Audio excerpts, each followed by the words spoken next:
Resound Sound our our stories. Yeay. story. Nah, hari ini kita sama-sama ketemu lagi nih, kayak gitu. Masih sama kondisinya di rumah masing-masing seperti itu. Nah, tapi ada salah satu topik yang menarik nih.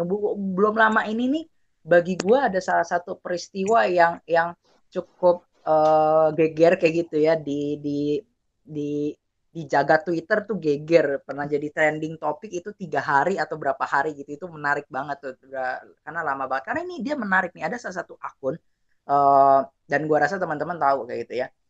Salah satu akun financial planner yang diduga melakukan penggelapan, bukan penggelapan lah ya, melakukan penipuan. Jadi dia kayak kayak ngumpulin dana orang dari banyak orang, terus akhirnya dana tersebut diambil untuk keuntungan mereka sendiri seperti itu. Nah, tapi mereka menariknya adalah kenapa orang bisa banyak percaya dan banyak banget tuh yang follow akun tersebut tuh bisa sampai seingat gue tuh 300 ribuan atau berapa gitu, gue ada Wow. lupa dan gue follow Kalah ya juga kayak Friendsound ya. gitu. Iya kayak Friendsound masih gitu. belum segitu ya. Ya friendzone ada kali ya satu satu miliar mungkin ya. Kapan ya Bang kita Iya. bisa sampai sebanyak itu ya Bang? Iya ya. Iya Teman-teman nanti harus kali ya. promosiin. Terus.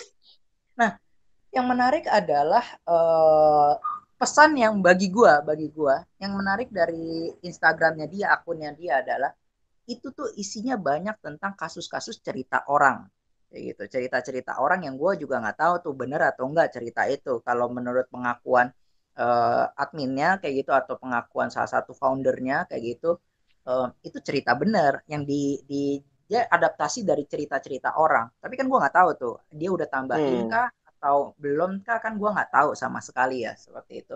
Nah tapi karena gue follow akun itu, gue baca, gue pikir awalnya follow akun ini, wah ini ilmu nih kayak gitu, gue bisa dapat belajar sesuatu nih. Nah gue waktu gue baca, ternyata gue dapat satu pesan yang dia lagi mau sampaikan kayak gitu. Oh pesannya adalah supaya melek finansial, jadi keuangan lu tuh perlu diatur. Oh itu pesannya. Ya udah, gue udah dapat pesannya, abis itu gue nggak pernah lihat sama sekali updatean dia. Gue nggak pernah lihat sama sekali karena isi updateannya pas gue baca ada si A, si B, oh ini mah cerita lagi, oh pasti sama nih pesannya itu lagi. Nah akhirnya gue nggak baca sama sekali kayak gitu sampai akhirnya ada Hmm. peristiwa itu. Nah jadinya yang menarik adalah topik, salah satu topik yang kita mau bahas nih, diskusikan saat ini bang. Gimana sih Mm-mm. bang akhirnya tuh kita bisa membaca pesan di balik narasi kayak gitu yang lagi Hmm. disampaikan orang tertentu atau yang lagi disampaikan oleh akun-akun tertentu atau cerita tertentu ataupun juga lagu tertentu, gimana tuh supaya kita bisa melihat pesan di balik hal itu. Jangan sampai nih ya kita udah terima-terima aja kelihatannya polos-polos aja kayak itu, wah ini kayaknya maksudnya baik, tahu-taunya kita kena tipu kayak gitu, tahu-tahu Hmm. ternyata pesannya buruk, ngajarin hal yang buruk seperti itu. Nah itu kan berbahaya ya itu. Atau ada nggak teman-teman tuh punya pengalaman yang ketipu juga tuh sama sama yang kayak gitu-gitu, tak kita pikir baik Novi nih. taunya Wah, buruk. gak pernah kena tepu coy sampai sejauh ini mah. Lu yang Novi tukang yang tipu kan, nipu. no? Iya Lu tukang makanya. tipunya kan? Gimana bang? Ini menarik sih ya, bahwa ternyata di balik semua peristiwa ada Hmm. cerita. Kalau gue pikir sih ada cerita, dan cerita itu sebenarnya yang membentuk em, budaya. Jadi Hmm. kalau gue Hmm. lagi berpikir gini ya, kita nggak bisa tutup mata bahwa semua hal dalam hidup ini tuh orang akan menempatkan dalam sebuah cerita. Karena dengan Hmm. adanya cerita itu akan memberi makna kepada apa yang sedang terjadi. Nah, Hmm. Hmm. mungkin yang jadi pertanyaan adalah, sebenarnya ada berapa cerita sih yang dunia lagi tawarkan sama kita? Nah, ini menurut gue yang kita mesti belajar melihat, menganalisa, dan akhirnya ya kita harus mengerti bahwa kalau dunia ini kalau gue pakai langsung ininya ya, kalau dunia Ah. ini diciptakan oleh Allah, Allah yang satu adanya, berarti Allah inilah yang akan menuliskan cerita itu. Hmm. Hmm. Jadi Hmm. bagi gua, kalau kita mau mengerti hidup kita yang diciptakan oleh Allah yang menuliskan cerita itu, maka kita perlu kenal Allah itu, kita perlu kenal ceritanya buat kita apa. Jadi ada kalimat yang gue suka ya, sebenarnya yang bilang begini. If we are living a story, then there must be a storyteller. Kalau kita adalah orang-orang yang sedang menghidupi sebuah cerita, maka harusnya ada yang menjadi penceritanya, yang menuliskan cerita itu. Nah, jangan-jangan kalau kita nggak dengan teliti melihat apa yang jadi ceritanya Tuhan itu buat kita, jangan-jangan kita masuk ke cerita-cerita yang lain. Nah, termasuk cerita-cerita yang tadi kayak Ernest bilang ya, dia punya cerita ini, dia bagikan ini. Di balik semua hal kayaknya ada cerita yang ditawarkan. Nah, menurut gue itu yang kita mesti sensitif melihatnya sesuai nggak sama cerita yang kita yakini dari pencipta kita. Nah, tentunya di mana ya kalau kita melihatnya sih balik lagi ya, kita punya kebenaran, kita punya firman yang harusnya mewarnai cara pikir dan cara pandang kita terhadap realita nih yang ada gitu. Kalau gue sih ngelihatnya mungkin secara khusus seperti itu ya. Nah, mungkin gimana teman-teman meresponinya? Mungkin Novi mau share. Kalau menurut gue sih, ya gimana Nas? Gue jadi penasaran tuh yang tadi Bang Alex bilang. Tapi gimana Bang caranya supaya kita sensitif? Nah itu karena kadang-kadang kan begitu halus gitu ya, begitu halus dan begitu menghanyutkan sampai-sampai kita tuh percaya akan hal itu dan terima secara nggak langsung tuh percaya terima dan akhirnya menjadikan itu hidup kita gitu. Itu kan cerita hidup kita lagi ya. Iya. Nah itu gimana supaya kita bisa sensitif Bang? Kalau teorinya, nanti kalian jawab dalam praktek ya. Aku bicara teorinya dulu. Ada dua hal yang harus kita ingat. Pertama, bahwa kita itu sudah jatuh dalam dosa. Jadi, itu membuat kita sadar bahwa kita mungkin sekali memberontak. Karena ini ceritanya kan kita berontak nih sama cerita yang asli gitu ya. Nah, jadi kita bikin cerita kita sendiri. Jadi itu bentuk pemberontakannya ya. Jadi kita bikin cerita kita sendiri, kita promote cerita kita sendiri, dan aku pikir di balik itu juga ada satu kuasa yang tidak suka dengan cerita yang benar itu, juga mau memplot apa yang mentwist cerita itu, dan itu yang kayaknya dipromosiin tuh. Gue kebayang tuh ya. Jadi akhirnya kayak cerita yang nggak benar seolah-olah itu benar karena misalnya banyak follower, banyak yang lihat, banyak yang melihat apa, sehingga pertama kita harus sadar tuh cerita yang salah tuh sudah jadi bagian kita karena kita memang sudah jatuh dalam dosa. Yang kedua, kita harus sadar bahwa ada pembaharuan cerita itu yang Tuhan kasih sama kita. Ya, waktu dia datang ke dalam dunia, dia memberikan kita lagi, membingkai ulang lah cerita hidup kita. Nah, kalau kita menyadari hal itu nih secara teorinya, maka gue pikir Tuhan kasih sama kita 3 hal. Pertama, Tuhan kasih sama kita kehadiran dirinya yang harusnya menolong kita bisa memahami cerita ini. Nah, itu kita menghayatinya kan kehadiran Roh Kudus ya dalam hidup kita. Roh Kudus itu katanya akan memimpin dan membimbing. Nah, kita yakin banget itu. Nah, yang kedua, Tuhan kasih sama kita firman. Jadi firman itulah yang akan menuntun. Makanya bagi gue gini ya, Nas, lu nggak bisa tahu apa yang salah kalau lu juga nggak kenal apa yang benar.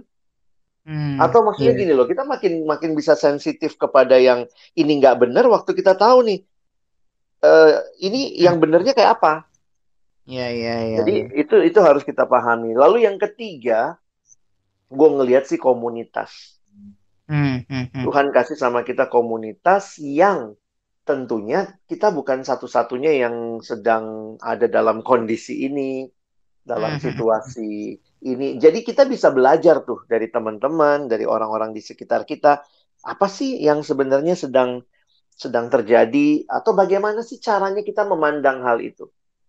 Iya, Nah, di iya. sini yang gue pikir paling juga penting adalah Tuhan kasih sama kita otak. Gimana ya ngomongnya? Iya, iya, Tuhan iya. kasih sama kita pemikiran gitu. Dan Ah, itu yang harus kita pakai. Jadi kalau gue lihatnya ya, dengan eh, pemikiran yang diterangi oleh kebenaran, harusnya tuh kita sensitif tuh, bisa membaca culture itu. Nah, itu mhm, teorinya seperti itu. Nah, kan lu mhm, lu lu kan ngalamin nih ya, waktu lu ngelihat financial planner ini dengan segala cerita yang mhm. dia sampaikan, lu sendiri ketemu prinsip-prinsip apa yang lu pakai secara praktis untuk akhirnya lu bisa tahu, kayaknya nggak bener deh ceritanya gitu loh. Apa yang lu lihat? Kalau kalau gua nih ya kayak gitu. Nggak tahu nih Novi punya cerita juga nggak ya atau dia punya cara nggak tuh supaya sensitif dengan hal-hal apa yang dibalik dibalik fenomena-fenomena kayak kemarin kan Novi ngomong soal FWB kan itu narasi juga kan kayak gitu. Novi bawa narasinya ke kita kayak gitu. Untung kita nggak percaya sama Novi seperti itu. Yes. Nah, nah tapi gue waktu itu Gua juga lagi yang bilang. Terus. cuma waktu itu yang gue pelajari kayak gitu ya gue sekarang tuh makin lama makin belajar untuk eh, tidak cepat menyimpulkan seperti itu tidak cepat menyimpulkan dan gue belajar untuk ngulik sendiri nah itu tuh kayak gitu jadi ketika gue ngulik sendiri gue ajukan pertanyaan-pertanyaan dia di kepala gue nah itu gue itu yang biasanya gue lakukan nih apakah apa Lu yang ada di kritis balik dong ya, ini lu iya kritisi gitu. iya betul, iya ya. Menurut gue itu penting sih kayak gitu karena kalau enggak ya kita akan mudah dengan dengan adanya banyaknya narasi-narasi itu kita dapat dengan mudah percaya seperti itu. Nah jadi gue waktu itu munculin pertanyaan-pertanyaan termasuk tuh waktu gue dengerin pengajaran-pengajaran khotbah kayak gitu ataupun juga ajaran-ajaran agama dan lain sebagainya. Gue pun juga belajar untuk mengkritisi seperti itu. Mm-mm. Eh, jadi gue nggak asal terima nih argumen dia masuk akal atau enggak nih kayak gitu. Kalau dia nggak masuk akal, di mana bagian nggak masuk akalnya? Harusnya apa nih yang masuk akal nih? Harusnya apa nih yang pas supaya supaya jawaban itu tuh memuaskan buat gue dan lain sebagainya. Nah itu yang biasanya gue lakukan. Ya kesannya sih sepertinya lama seperti itu. Karena Hmm. gue ngulik sendiri, terus belajar lagi, itu kan capek ya dan lain sebagainya. Dan Mm-mm. akhirnya membuat gua nggak bisa banyak belajar eh, bukan yang nggak bisa banyak belajar ya nggak bisa banyak menguasai dengan dalam banyak bidang seperti itu tapi at least gua bisa tahu dengan dalam satu hal atau dua hal atau tiga hal seperti itu dan gua tahu persis dan sisanya gua ya seperti yang Bang Alex bilang diskusi kayak gitu dengan Mm-mm. komunitas dan juga nggak cepat menyimpulkan dalam artian siapa tahu gue salah kan gue nggak ada yang tahu Mm. kayak gitu kan siapa tahu gue Mm-mm. yang salah dan dia yang benar kayak gitu nah itu yang menurut gue salah satu hal yang perlu Mm. diperlukan sih Mm. dalam analisis culture ya dan berikutnya setelah gue udah tahu apa yang ada di balik itu apa yang mau disampaikan baru balik lagi tuh bandingin nih sama firman Tuhan sesuai atau enggak nih kalau enggak ya ya udah ya tinggalin kayak gitu sama seperti yang podcast-podcast kita sebelumnya kayak kita ngomongin Mm-mm. FWB itu kan kita coba analisis culture juga kan bang kayak gitu Oh sama iya, sama Novi benar-benar ya. juga Mm-mm. kan dan kita tubrukan itu dengan firman Tuhan kayak gitu dan ternyata nggak sesuai ya udah akhirnya kita Iya. nggak setuju dengan FWB seperti itu nah itu tapi gue Hmm. nggak bisa ngelarang memaksa orang untuk sama dengan gue yang bisa gue kasih adalah ada narasi lain nih yang menurut gue jauh lebih baik ketimbang narasi itu Betul. dengan FWB lu seperti itu kayak gitu nggak tahu Novi ada saran praktis nggak Nov gimana akhirnya supaya kita bisa sensitif terhadap Nah, pesan-pesan atau narasi kalau menurut gue sih, ini mungkin hal yang paling gue nikmati ketika di kampus kan kita diajarin untuk berpikir kritis ya. Maksudnya Iya. nggak cuma dar iya dan tidak, tapi kalau misalnya jawabannya iya, kenapa iya? Kalau enggak, kenapa enggak gitu. Jadi gue punya temen ya, dia tuh mungkin karena gue anaknya cukup kritis, nggak cukup kritis juga sih. Gue anaknya suka nanya. Nah orang-orang di sekitar gue tuh pasti tahu gitu kan. Kalau iya kenapa harus iya gitu-gitu terus. Sampai dia Mm-mm. bilang kayak gini waktu itu teman gue. kenapa sih lu kalau misalnya dikasih tahu tuh nggak mau nurut aja langsung gitu? Kenapa mesti Nggak punya langsung percaya ya. iya gitu. Iya, Nah, iya, iya. maksud gue di sini adalah gini sih, itu tuh untuk nunjukin bahwa sebenarnya kenapa dia bisa berpikir kayak gitu gitu. Jadi jangan gampang percaya sih. Sama kayak teman-teman tadi bilang, pasti end the end-nya lu harus lihat lagi ke Alkitab. Apakah itu sesuai dengan firman Tuhan gitu kan? Apakah Tuhan tujuannya juga sama? Karena gini, kalau kita nggak berpikir kritis ya, itu kayak gampang diomong-ambingin nggak sih? Kalau nanti Iya, iya. dunia lagi ngomong itu lagi hits nih, padahal itu sebenarnya dosa, tapi kayak balik lagi nih FWB lagi-lagi gitu ya, biar teman-teman pada dengerin tuh FWB itu apaan. Iya, Dunia iya. sekarang ngomong FWB itu tuh, kalau teman-teman tahu ya, banyak dunia mengatakan bahwa itu tuh nggak masalah, itu nggak dosa gitu. Kan toh sama mau, intinya kayak gitu. Nah, tapi kan kalau lu mau narik lagi ke Alkitab, itu kan sebenarnya nggak benar gitu. Jadi lu emang harus tahu dulu kenapa mereka bisa berpikir ke arah sana gitu. Biar lu tahu Hmm. bagaimana ngebalikinnya, pasti ada celahnya. Tapi kalau lo langsung bilang iya aja tanpa memikirkan dengan jelas, tanpa melihat tujuan akhirnya apa, hanya untuk kepuasan sendiri kah, atau enggak ini hanya untuk memperkaya diri kah, kayak tadi si Ernest ceritain kan, orang yang lagi yang diambil jadi contohnya gitu kan. Apakah itu hanya untuk memperkaya diri sendiri kah, ataukah sebenarnya kalau misalnya mau ngomongin tentang tujuannya Tuhan, gambar besar Allah itu kan adalah ngomongin kita berfungsi untuk semua orang kan Bang. Maksudnya lu ada di dunia itu bukan cuma untuk diri lu sendiri, Buat diri tapi lu sendiri, betul. itu kan sebenarnya tujuannya Tuhan nyiptain kan bukan untuk lu memperkaya diri sendiri, tapi ada tujuan lain, itu adalah untuk orang lain juga gitu.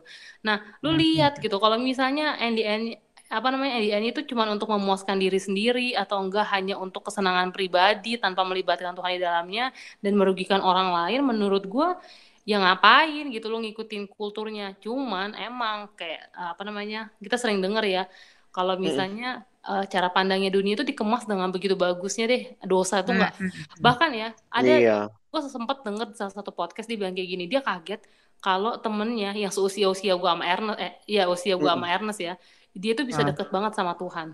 Nah itu kan berarti nunjukin bahwa dunia sekarang nih, generasi sekarang itu tuh relasi dengan Tuhan, relasi dengan apa itu bukan satu hal yang esensi lagi, ngerti gak maksud gue?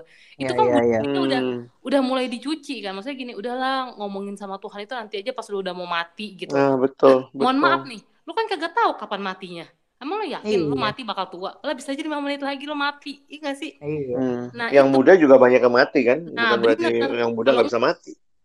lu nanti aja deket sama Tuhannya kalau lu kena penyakit, misalnya udah mau kanker stadium 4 baru udah dekat sama Tuhan. Lah mohon maaf nih, emang lu kata Tuhan mainan atau gimana gitu kan. Nah, jadi banyak sebenarnya bukan cuma sedang investasi, tapi banyak hal yang dunia coba ubah gitu kan. Untuk kelihatannya tuh kayak satu hal yang esensi jadi nggak esensi, tapi yang nggak esensi jadi esensi gitu. Iya nggak sih kalau kita lihat ya. Jadi yang penting menurut gua adalah karena kita orang-orang berpendidikan ya, misalnya gini, misalnya dengar podcast kita, gue belum setinggi kalian, misalnya gitu, misalnya masih SMA atau SMP. Teman-teman harus melihat bahwa ketika kita sekolah, ini juga penting buat teman-teman yang lagi sekolah, SMP atau SMA yang sedang sekolah, mungkin yang lagi dengerin juga. Sekolah itu tuh bukan cuma sekedar dapat nilai doang. Ya akhirnya lu nyontek, tapi itu ngomongin tentang pola berpikir, bagaimana lu dididik untuk berpikir. Iya nggak sih? Jadi sekarang kan zaman sekarang tuh diubah, yaitu adalah sekolah itu untuk dapetin nilai. Masa lalu mau mikir cara mikirnya bagaimana itu urusan nanti dah, urusan Iya. belakangan. Yang penting nilai dulu. Padahal kan esensi dari sekolah itu kan bagaimana lu Iya, iya, pola iya. pemikirannya yang sedang diasah sama sekolah ya, salah satunya dengan adanya tugas, gimana lu bisa bekerja keras nanti ketika lu kerja gitu. Sebenarnya itu kan esensinya gitu. Bukan ngomongin tentang dapat nilai terus nanti dapat dapat hadiah dari orang tua akhirnya lu naik kelas, enggak. Tapi lebih jauh dari situ. Nah, tapi dunia mengatakan bahwa enggak, ini ngomongin tentang nilai. Jadi udah lu nyontek juga nggak apa-apa kok, nggak dosa. Ya sama-sama ngebantu teman gini. Kan jadi beda kan esensinya. Itu sih menurut gua. Iya, iya. Gue mau nambahin sedikit kali ya, ini tentang bagaimana cara melihat. Jadi gue kalau coba melihat Alkitab, kenapa? Karena gue pikir inilah cara pandang kita dibentuk dari situ. Harusnya bersumber, berakar dalam cerita besarnya Allah.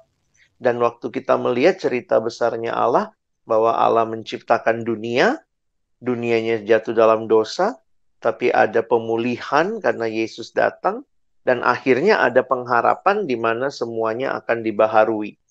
Jadi kan ceritanya seperti itu.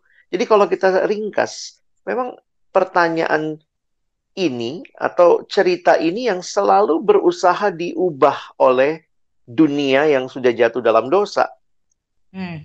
Yang terjadi sih akhirnya aku lihat begini. Mungkin teman-teman bisa mengkritisinya dengan melihat pertama. Tanyakan 3 pertanyaan ini dan coba jawab apa yang menjadi bagian dari masing-masing pertanyaan ini. Karena budaya itu akan selalu menjawab atau selalu berusaha menjawab 3 hal. Pertama, saya datangnya dari mana? Jadi, aku ini dari mana sih? Nah, itu bicara eksistensi manusia. Ada yang melihatnya manusia adalah proses evolusi yang panjang. Jadi, ceritanya itu awalnya selalu punya awal. Dan kalau kita taruh diri kita, maka lihat tuh, dari mana awal diri kita? Cerita apa yang ditawarkan oleh culture tertentu? Saya dari mana? Lalu ngapain saya di sini? Di sini nih gue ngapain? Nah, lalu kemudian yang terakhir, saya akan kemana? Jadi sebenarnya kalau gampang diingat ini kayak belajar bahasa Inggris. Past tense gitu ya. Dari mana saya datang? Lalu present tense-nya, ngapain saya sekarang di sini? Dan yang ketiga, future. Mau kemana hidup saya? Nah, bayangkanlah semua hal dalam culture sedang berusaha menjawab, memberikan cerita baru. Oh, nggak ada Tuhan itu. Jadi mulai dengan nggak ada Tuhan, maka berarti kamu bukan ciptaan yang dicipta dari Tuhan. Kamu ada di sini tanpa tujuan. Kamu menemukan tujuan hidupmu sendiri. Kamu makhluk yang bebas. Jadi, teman-teman lihat tuh. Jangan-jangan yang ditawarkan dengan lagu-lagu, dengan drama-drama yang kita tonton adalah budaya tak bertuhan. Nah, begitu tidak ada Tuhannya, maka tidak ada pencipta. Tidak ada pencipta berarti tidak ada tujuan hidup. Tidak ada tujuan hidup berarti tidak ada pertanggungjawaban. It's my life. Aku bisa hidup seenaknya aja. Jadi, jangan heran kalau ternyata misalnya dalam hidup, ya udah lakukan apa yang lu mau. Jangan tahan-tahan, apa yang ada di hati lu keluarin. Bagi gua itu cara kita baca culture. Jadi coba taruh semua ini. Kira-kira dalam cara kita melihat sebuah lagu ya. Kenapa lagu ini bilang ya it's my life ya? Ini hidup gua gitu. Oh, ada asumsi apa di balik itu? Oh, mungkin dia bilang ini ada Tuhan sih. Penulisnya ini kenal Tuhan kok. Orang Kristen penyanyinya. Tapi apa sih yang sedang dia tawarkan? Mungkin Tuhan jangan dibawa di ruang kehidupan. Tuhan itu cukup di ruang pribadi aja gitu. Waktu kita dengan Tuhan. Kayak lagu apa ya? Misalnya kadang-kadang gue pikir lagu that the hero lies in you. Ya, lihatlah. Look inside you and be strong. Jadi, oh gitu ya. Cara untuk saya kuat adalah lihat ke dalam diri saya. Biar pede gitu ya, percaya diri. Padahal kalau Alkitab sebenarnya menyatakan jangan mengandalkan kekuatan diri sendiri. Harusnya kita PT, percaya Tuhan gitu. Jadi sebenarnya kalau kita mau mikir mendalam, coba tanyakan 3 pertanyaan itu ya. Dari mana cerita ini awalnya, dari mana saya datang, ngapain saya di sini, dan mau kemana hidup saya. Nah, termasuk juga apakah ada pengharapan yang diberikan untuk masa depan. Karena banyak cerita-cerita bilang, ya udah, it's your life, kamu bisa tentukan, nggak ada masa depan, orang tua nggak suka kamu nggak suka, ya udah bunuh diri aja. Kayaknya gampang banget, bahkan ada tutorial di YouTube waktu itu, bagaimana cara menyilet dengan benar, cara membunuh diri dengan benar. Apa ini cerita? Iya, waktu itu ada anak remaja, soalnya yang aku ketemu, dia bilang dia belajarnya di YouTube tuh, silet-silet gitu. Wow.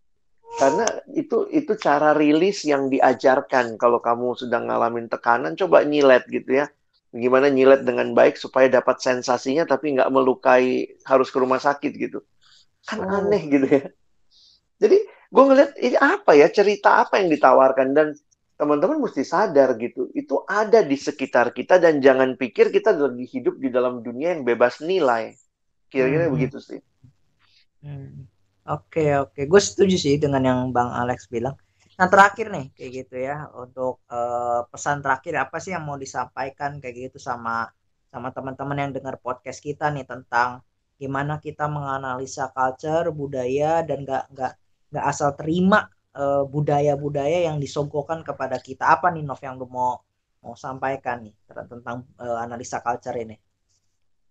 Kalau menurut gue sih intinya adalah jangan, misalnya gini, menggunakan pemikiran, pakai perasaan juga sih, tapi maksudnya jangan terlalu menggunakan perasaan dalam beberapa hal. Ya bukan karena gue anaknya logis juga, tapi maksudnya ada saatnya kita berpikir untuk apa namanya, apa ya, menggunakan akal pikiran kita, apakah itu sesuai dengan Alkitab atau enggak. Kalau enggak ya udah jangan. Kalau iya ya udah baru lanjut, kayak tadi Bang Alex bilang sih, itu menurut gue. Oke. Kalau dari Bang Alex gimana Bang? Ya, gue inget yang tadi Ernest bilang sebenarnya sih di awal ya. Tipis banget kadang-kadang dunia ini menawarkan cerita barunya. Jadi kayak kelihatannya benar, tapi nggak sepenuhnya benar gitu. Gitu kali Nes ya. Jadi kadang-kadang gue pikir gini, kita bisa aja tuh, tanda kutip lah ya, kemakan juga tuh. Iya benar juga begitu. Tapi Iya, betul. seiring kita bertumbuh, sebenarnya kita terjadi pembaharuan kayak yang dibilang di Alkitab ya, pembaharuan akal budi kita. Gue juga Iya. waktu dulu misalnya jatuh cinta gitu ya, terus ada kalimat-kalimat apa, cinta tak harus memiliki. Jadi kesannya kayak, wow, iya bener juga ya. Gue Iya. buktinya gue sayang banget, tapi gue nggak bisa memiliki dia. Terus kemudian jadi merasa kayak cinta nggak harus memiliki. Kalimat lebih lanjutnya adalah, ya udah stop mencintai, jangan kembangkan perasaan itu, move on gitu ya, jangan jangan jangan nungguin punya orang gitu. Nah, kadang-kadang kan hal-hal seperti itu yang lebih menguasai pikiran.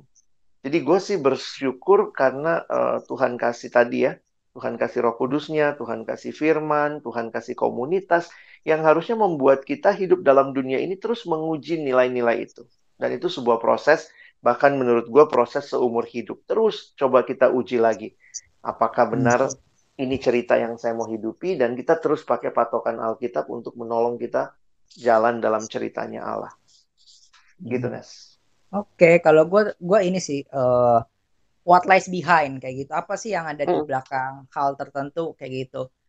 Belajar memang kita perlu bertanya tentang bertanya itu nggak salah kayak gitu ya. Memiliki keraguan itu sebenarnya bukan hal yang dosa seperti itu, tapi bagaimana kita bersikap terhadap keraguan tersebut. Apakah kita akhirnya karena bagi gue keraguan itu ada dua dampak, cuman dua tuh ke dampak dari keraguan. Kita makin yakin atau kita malah pergi dari apa yang kita yakini sebelumnya seperti itu. Nah, jadi bagi gua beranilah untuk mengajukan pertanyaan, beranilah untuk mencari tahu apa yang ada di belakang itu seperti itu, dan berharap kayak gitu kalau ada ketemu hal-hal narasi-narasi yang ada di sekitar kita, bagi gua coba lihat menurut kalian narasi mana yang lebih indah untuk kalian hidupi seperti itu. Karena yang gue yakini narasi yang lebih indah adalah narasi yang gue punya seperti itu, dan lu punya narasi lain yang menurut lu lebih indah juga kayak gitu. Sekarang pertanyaannya, coba kita fair-fairan narasi mana yang lebih indah seperti itu, dan gue tetap berharap lu melihat narasi gue lebih indah daripada narasi lu seperti itu kayak gitu. Nah, jadi berharap nih ya minggu depan teman-teman masih bisa mendengarkan kita narasi-narasi kita lagi seperti itu. Dan gue jadi inget nih ya, kayak kita ada salah satu akun ya, Naswa juga bikin narasi.tv ya yang dia buat ya pakai kata narasi seperti itu. Nah, itu jadi menarik juga tuh dia udah pakai kata narasi. Tapi berharap teman-teman bisa follow kita juga. Di mana no follow-nya? Di akun IG kita? Di friendsound.id dan juga Spotify kita. Nah, berharap teman-teman juga kalau ada narasi-narasi yang mau teman-teman ajukan atau tawarkan atau ceritakan, kita juga terima kayak gitu. Bang Alex juga bisa terima, dan minggu depan kita akan datang dengan mungkin narasi yang baru seperti itu. Kita pamit dulu. Sampai jumpa teman-teman. Dadah. Bye.